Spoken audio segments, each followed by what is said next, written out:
Good afternoon. This is Full-Time Live after a stalemate at Fulham Palace. Oh, God, I feel a bit drained after that. By the way, gentlemen, thank you very much. I see you got the full kit memo. You're both looking fabulous. This is after Farrell expressed excitement for his fetching you top, which can you give us a little twirl or something, Faz? Absolutely. I suppose, I did a bit of post up on Twitter for the 5 people that follow me, but I didn't show the fact that it actually has Purvis off on the back as well. Oh, I was hoping it to have Monk 9, like a true 15-year-old. But yeah, it was a frustrating game. Obviously, we were going into this praying for 3 points, hoping for 3 points, needing 3 points really. But ultimately, I think we're still in the mix. And yeah, just glad that we didn't lose. I think by and large, Fulham, we can't make any arguments. We were the better team, by far had the better chances, but ultimately couldn't convert them into 3 points. So should we just start with the lineup? I think that's a natural place to start. Farrell, any surprises for you with the way we started? Scott Parker went with the back four. Statement of intent maybe? I think it would have been a surprise for Parker to change things too much. I mean, they're not really surprising changes, to be honest. Like, Robinson has been in and out the team, and Tete coming in is a natural replacement for that. And as we know, Bobby Decker-Dover-Reid is one of the more talented and better players in this squad, and coming in for Cavallero, who is a questionable sort of player in this team at best, really. I think that it was fine. I was quite happy. I mean, it was more looking at the subs bench whether Mitro was going to come in. There, good to see Terence Golo, and of course the return of Fabry on the bench. Would have been nice to see him get 10 minutes at the end as well, just to delight some of the fan base. Good stuff. You mentioned Caballero there, and a little bit of criticism from Faz. I thought when he came on, he looked fantastic and really gave us a spark and an impetus. And one of his first contributions, he put a fantastic ball in for Maja, and it was nearly a goal. What did you think of him when he came on, Drew? Yeah, I think there's been a lot of debate, isn't there, about Cav, whether he's that impact player or whether he plays on from the start. And I think for me, he's always been better when he's coming on with a point to prove. And he's a confidence player. You can see that as soon as he comes on, does one or two great things, that confidence brims over so quickly, and it almost starts trying to do a bit too much. But I definitely think he's more of a impact player. So I was really happy to see Decker-Dover-Reid get the nod in the start. I think you're seeing with that lineup today, we're settling down into trying for it back again now, which is great because I think it gives us a bit more going forward. Not a lot, as we've seen today. There's still quite a lot of work to be done on that sort of front, but I still think it's a step in the right direction. For me, the story of the game was there was 3 subs. Obviously, that Scott Parker made. I think the first 2 worked really well. The third one didn't, and it was almost a sub too far. I think we lost the impetus that we had when we made the first 2, when we put on Robinson and made the second sub as well, Cav coming on. I think we lost it on the third, but yeah, it was an interesting 0-0 for us who are looking at all the minutiae about trying to get a win out of instead of just a draw. Let's come on to that final substitution because I made note. Anguissa coming off. I feel like who is it that came on for Anguissa? It was Mitrovic. When Anguissa went off, I feel like we lost hold of the midfield, and Harrison Reed looked a little bit more exposed. He was maybe spread a bit too thin, not having Anguissa next to him, and it did really show. And it let Palace back into the game. I mean, Farrell, what did you think? I thought maybe I would have taken off Loftus-Cheek perhaps, so we just keep hold of that midfield, but it looked like the momentum changed after that final substitution. Well, I mean, for a start, I don't think anyone was expecting that type of forward-thinking substitution from Scott Parker, and to actually see it happen was, I thought was risky, but I mean, given the circumstances, I think we're allowed to take risks.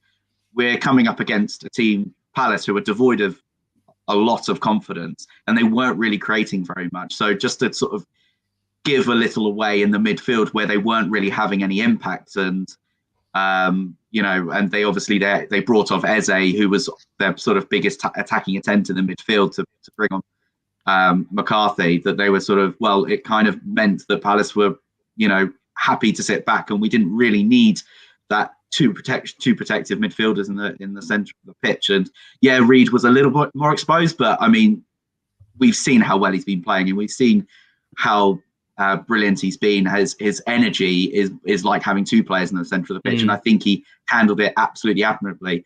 I mean, the thing is though, Mitrovic coming on, he hasn't played for quite a while. As obviously he's had that positive COVID test. We don't know how it's affected him personally, but he did look considerably off the pace, unfortunately. And I think in this situation, I'm happy for Parker to be taking risks because we're happy with a point, but a win is ultimately what we need. And especially with the run of fixtures that we've got coming up, it's if he comes on and gets a goal, then we'd all be praising him. But the fact that it didn't have that huge an impact, I think that is questioned. But for me, I'm happy he took the risk.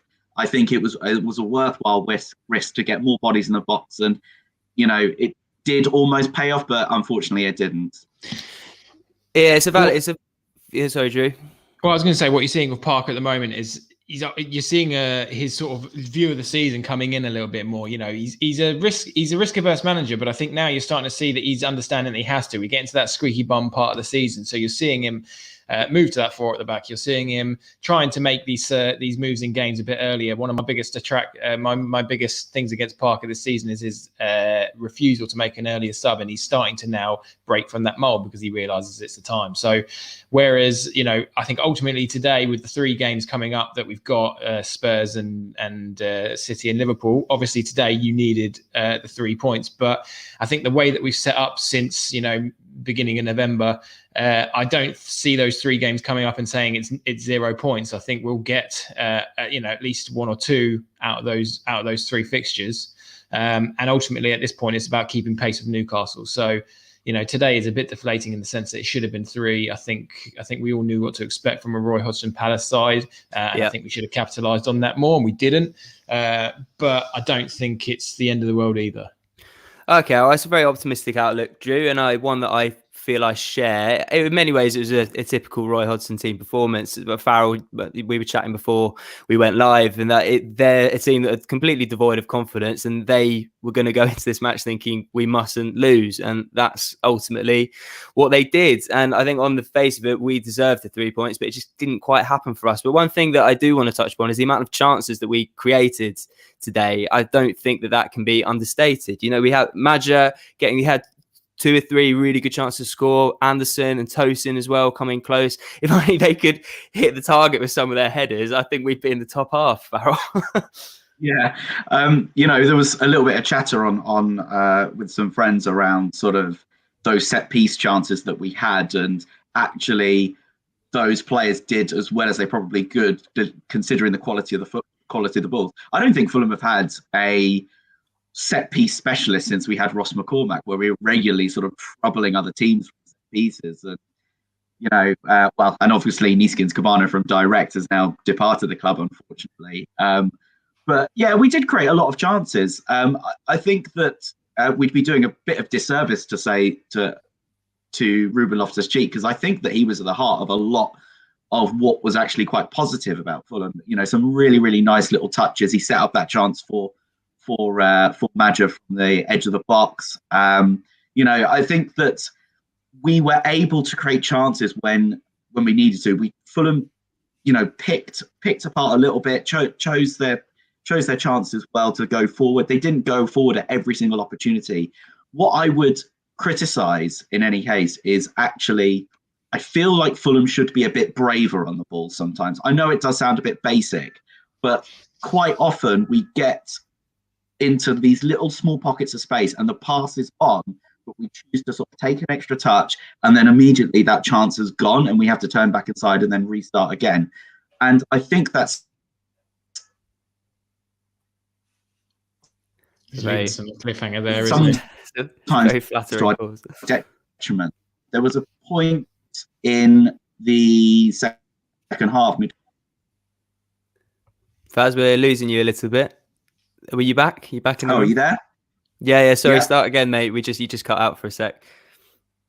Okay. I was going to say about because we're not brave on the ball. Mm-hmm. There's been some points where our players don't necessarily react when we are brave on the ball. So there was a point in the second half where there was a crossfield ball to Lookman, and Lookman first time crossed the ball into an absolutely, brilliant, dangerous area for a striker to run onto. But because the striker, I think in that case was Maja, is not used to our attacking players being so brave on the ball, he was never expecting that ball to come across first time, and therefore didn't actually make that run for it. And I think that's just indicative of sometimes how we play. But overall, our attacking play was fine. We did create a lot of chances. It was just didn't get the luck. And Guaita was on form today, which was unfortunate for us. He played. I mean, Singer, our stats man in the group chat, mentioned how he's a very, very underrated keeper, and his numbers look good every year. And he showed it today. I thought he had arguably man of the match performance. So you touched on there, Farrell. He said that Maja's maybe not used to us being so taking risks, but I mean, surely you'd argue that as a striker, it's your job to be always looking to get in those scoring positions. We've got another comment from Dazza here saying, only problem is quality striker. We win that game 2-3-0. I thought Maja played all right. He got some shots on. I mean, do you start with him for the next game, Drew, or do we maybe shake it up a bit and give Mitro a run out? No, I've been one of Mitro's biggest champions in the last few weeks, but I think it's clear at the moment that he's not match fit. He's not up to it. You've got to keep Maja. I think the problem with Josh is he didn't get the service at all in the first 60 minutes. Really, like he was invisible. I didn't even remember him being on the pitch. And then when he starts getting some chances, you can see that he's in and amongst it. And on another day, these sorts of things go in. I think one of the we do struggle to create sort of consistent gilt-edged chances at the moment. I think we made enough today to win the game, as Farrell said. I think that's not in dispute, but we do struggle with that. But one of the positives that you see is that somebody like Anderson can make things happen. You saw it against Sheffield United. You saw it again for Maja's first chance today. He just pings it forward, little cute move from RLC. One of the few things that I think that he has done well recently. And then Maja, any other day that can go in. So I think you've got to persist with Josh. I just think that, and Scott sees it as well. He saw the moves that the positions that Kenny Tete was getting into in the first half. He tried to equalise on the other side by bringing Robinson on and making some chances for the man in the middle. And I think it will carry on. It will come good for Josh. I think we've seen he knows he can put the ball in the onion bag. He did that on his first full 90. So he's not, he's only just getting started. I'd definitely keep him, particularly as I think Mitro needs a few more of those sort of substitute cameo roles to come back on and get back sharp again. Because you can see, obviously he's caught COVID and don't know what his symptoms were, but we were talking on the group chat and he just seems to have lost a bit of his presence, a bit of his muscle mass, and I think physically and mentally, I think he's having an absolute torrid time, and he seems a shell of the player he was. So when the alternative is that, I think you've got to crack on with Josh, and I think it's too early to even suggest otherwise at the moment. Yeah, I think Mitro, one of the perhaps I know he's had from start to finish this season has been one to forget for him with the Serbia duties and so on. We won't dwell on that too much, but I feel like he's a player that really feeds off the crowd's energy. He goes to Craven Cottage, he's adored by the fans, and you see that really he spurs him on, and he loves being adored. He loves playing up to the crowd, and I think maybe without that fan presence, that's sort of maybe contributed to his performances. And hopefully next year, whether we be playing the Premier League or the Championship, he's still with us and we can sort of get behind him. But yeah, so Farrell, looking to these next three games, we've obviously got Spurs, Liverpool and Man City. I know we previously have chatted on full-time with you, and you've famously said that you believe that this Fulham team is capable of beating anyone in this league bar Man City. So looking at those three fixtures, where do you predict that the points are going to come from? Because let's face it, we need to be picking up something from these three games. Otherwise, we're really, up shit creek without a paddle. It would be us to go against what I've said before and only beat Man City in that run. But I'd be happy to take that right now if that were the case. I still feel like we are one of the form teams in the league. Spurs, although aren't playing particularly well at the moment, are actually doing us a job at the moment. I've gone 2-0 up early doors against Burnley, thankfully. But we can't get them running away with it right now because we want them to be slightly deflated for the game on Wednesday. But, we went to the Tottenham Hotspur Stadium earlier on the season and did more than enough to win that game as well. Yes, Areola kept us in that game with a couple of fine saves early doors, but After Kane got that goal, it was mostly Fulham for the rest of it. We got the goal back from Cavallero, and we were firmly on top and probably should have gone and won that game. And that was when Spurs were probably at their fighting best.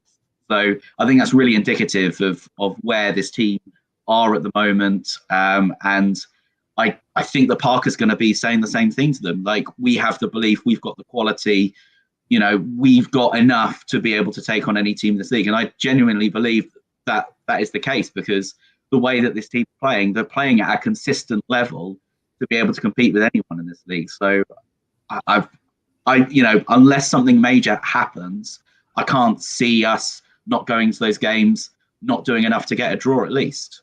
Yeah, good. I mean, I'd agree. I could see us doing a number on Spurs, to be honest. Drew, do you echo that? Share that same opinion? Yeah, I think this iteration of Mourinho's Spurs, it can go either way, can't it? You can see him today, business-like, doing the job after 20 minutes on Burnley, or you can see them like they were a couple of weeks ago, having a bit of a torrid time. So I think they're an unknown quantity, but we're playing at home. You've got to be targeting to grab at least a point from that.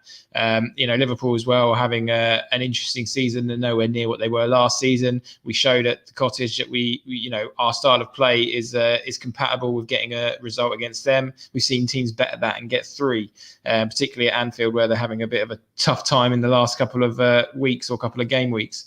So it's all, at the moment, it's a weird season. It's a COVID season. There's no fans. Everybody's topsy-turvy. The only team that's playing to form is Man City. But again, we're not playing them at the Etihad. We're playing them at the Cottage. I don't know whether that makes too much of a difference. But I think anything can happen. I'd take 2 points from those 3 games. But as I said earlier, you need to match Newcastle's results at the very, very least, and be in touch of 3 points like we are on the final day, because we've got a better goal difference. So that's basically, we're far out from the end of the season, but if you want to be sort of take one slant on it, it's in our own hands in that sense, as long as we match Newcastle's results. But if you look all the way up to Southampton on 30 points, there's 7 points between us, right? We made up 7 points in a week. We got 7 points in a week and closed the gap by 4. There's time. There's loads of time, and there's more than just one team to look at. So it's about keeping in touch. And if we can keep the spirits up in the next 3 games, get a couple of decent results, maybe if we're lucky, and stay in touch, we're still all right. But having said that, we haven't got all the time in the world, but there is time. Yeah, I guess we ultimately are sort of dependent on results. Certainly, if not going our way, not going against us. So it's one thing to keep an eye on. I just want to touch really quickly on Harrison Reed's performance today. I thought he, again, was outstanding. I think it proves to be our man of the match every game, pretty much. And if I were him, I know I'm slightly biased with my Fulham rose-tinted glasses, but I think that if you Gareth Southgate, he should be considering him in the mix for potentially the England call-up. Farrell, would you agree?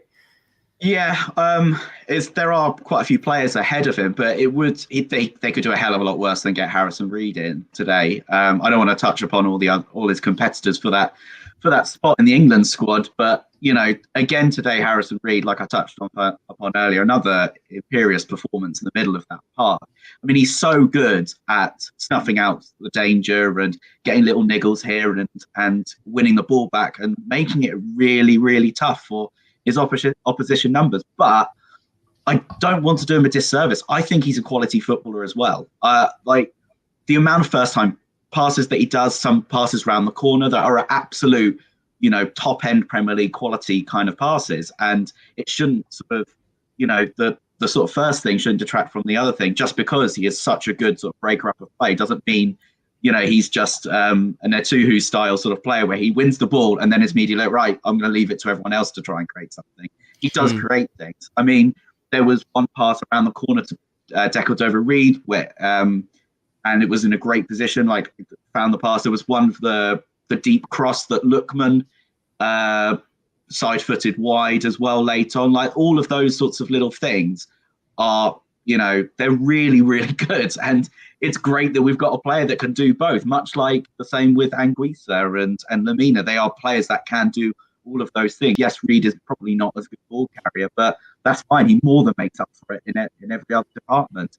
and it's great that we've got a player of his quality. It's so pleasing that we're able to get him over the line in the summer and get him into the team. He's one of the few players who we playing at the moment who was in the team last year. So it's great to have a little bit of continuity at least.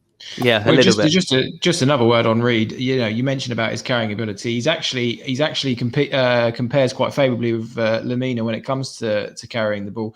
There's a great piece from a chap called Dan Cook on the Fulhamish website this week where he compares Reed and Lamina, digs into the numbers quite extensively, and it just sort of shows just how favourably Reed compares to Lamina in terms of trying to pick an option to play alongside Anguissa, and whether, like against Everton, you can play him at the same time. And there's also a piece on the same website, guys, fulhamish.co.uk, about should Harrison should Harrison Reed play for England? And again, it compares his numbers against some of his rivals in Gareth Southgate's eyes. So if you want to learn more about Harrison Reed, that I certainly learned a few bits that I didn't know, I'd check him out. Check it out indeed. So we've got a comment here from Carl L. Dutton. After watching The Great Escape for the 200th time, my question is, do we have a player with the same finish that Diamanski Camara had? I think the short answer to that is no. However, we do have the same spirit and willingness to play for the manager and play for each other that I believe that side had. And that is something that cannot be sniffed at. And ultimately, I genuinely believe that we're going to stay up this year. And I think it's down to that and just the consistency of our performances that you touched upon, Farrell.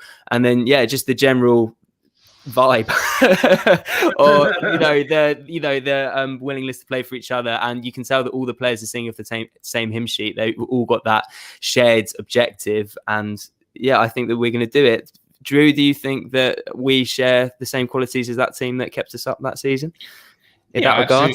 I absolutely do. I think, those sorts of intangibles, it's very difficult to tell how impactful that's going to be on the pitch, but we've certainly seen how impactful it is when you don't have that, which we saw 2 years ago. So I think, to have that on our side is great. And, look, when we stayed up under Roy, we've got about as much chance of scoring 2 or 3 goals in a game as we did as under Roy Hodgson. Do you know what I mean? Like the way that we played. So, where the goals come from is probably about the same. And you need that togetherness. And as I say, we've seen what happens when you don't have it. So for me, I am still confident because I feel like the tide is turning in terms of we're nabbing the odd victory. We're turning in the draws into a win here and there, and I think as well, crucially, that things are going for us away from the club as well in terms of results going our way. It's down to us to capitalise on it. I think that it will be marginal. I think it will be a slow climb, and it might not happen until late April, early May. But I do feel like we will, and if we don't, then it will be agonizingly close, and it all comes down to whether you'd rather it be dead and buried by March or whether you'd want something on the final day. And I'd rather be in it till the end, as hard as the outcome might be. But I think we've got a chance. And that's absolutely. I think Carl Dutton's probably watched the same video I've been watching solidly for the past 10 years or so. The one with the Verve's Bittersweet Symphony playing on in the background. I think. We've all contributed probably 1,000 views each on that one. I might watch it again after this. Good stuff. Yeah, I agree. It's getting to that part of the season where you're getting those butterflies before each game. Every game is massive. You're completely glued to it, start to finish, and it's exciting. It's squeaky bum time, and whatever happens, I think we're in for a bit of a thrill ride. So, gentlemen, I just wanted to do something a little bit different to finish this full time. And everyone who's watching along, feel free to join in. So I've devised some, this was inspired by the Richard Herring's Leicester Square Theatre podcast. He has emergency questions where there's a bit of a stall in the interview. Maybe he'll pluck out the most random questions out of thin air to get conversations going again. So I've devised some Fulhamish emergency questions for you, gents. So I'm going to ask you questions. It's kind of either or, and then I want to hear which you prefer. Okay, so this first one, I'm going to chuck this one to you, Farrell. Would you rather spend 3 minutes in a boxing ring with Mitrovic or 3 hours stuck in a lift with Jimmy Bullard? Oh, wow, that is an excellent one. I think that I would do 3 hours with Jimmy Bullard. I think I know which one Drew's going to go for, but I'm going to go for the Jimmy Bullard one because I think that we can both challenge each other in the talking aspects of things. Oh, that would be so. I mean, okay, I'm going to change this slightly then, Drew. So 3 minutes stuck in a boxing ring with Mitrovic, or 3 hours stuck in a lift with Farrell and Jimmy Bullard. Mitrovic, give me one on the nose, mate, and just be done with it. I'll go down. I don't need 3 minutes, just one punch, and I'll stay down for the other 2 minutes. All right, fair enough. Let's move on to the next one. So I'm going to chuck this one to you first, Drew. Would you rather take a John Arnorisa free kick to the nuts, or a yoga session with a Boubacar Kamara? Oh Lord! Well, they're both going to end up in pain, aren't they? But I think my rage, if I got hit anywhere intimate by John Arnorisa, would be too much. So give me a time on the mat with Abubakar. I don't think it would be the most relaxing. I don't suppose you come out any more zen than when you went in. Farrell, what are you going for this one? I think I'm going to join Drew in the hot yoga session. That's for sure. I didn't say anything about hot yoga, but I mean, if that's going to sway it, okay. Right, final emergency question, and that is: would you rather be on the receiving end of a Roy Hodgson tongue lashing, or watch Chris Baird perform an hour-long stand-up set? Farrell. If George Singer was here, he'd definitely be front row and centre with the Chris Baird stand-up show. Hold on, what was the first one again? It was be on the receiving end of a Roy Hodgson tongue lashing. So get a real bollocking from Roy Hodgson. I assume when you mean tongue lashing, you mean a telling off. He's having a telling off. Yeah, I'll go for the telling off, because I could just say I've had a conversation with Roy Hodgson. Even though he's giving you a right seeing to. Not in that regard, obviously. Nothing to do with that. Drew, what would you go Sign me up, mate. Nobody wants that mental image. I'm sorry, gents. It's too late. Roy Hodgson could do or say whatever he wanted to me. Roy all day long. He's the only other man in my life that I want to call dad. So give me two dads, my actual dad and Roy Hodgson. Thank you very much. If Ben was here, he'd be with one of his horny police memes. Yeah. Oh dear. I've lost the dressing room. I think we'll call it a day after that, fellas. But thank you so much. Thanks for everyone who's tuned in to Full Time Live. Palace, Fulham 0-0. Another stalemate for the boys in white, but we're still in it. Come on, let's have it. Come on, you whites. We're staying up. We're staying up. Thank you very much, Drew and Farrell, for joining me. Thanks for everyone who's got involved. And yeah, we'll see you next time. Cheers. You whites.